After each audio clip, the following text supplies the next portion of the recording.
Good morning mga mamangski. Ako ay tatapusin ko yung aking paglalaba. Kasi kagabi ko pa ito binabad.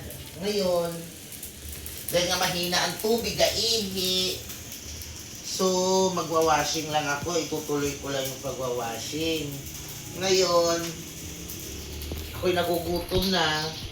Si Mami Tisay, nagsasangag siya para masarap naman yung kain.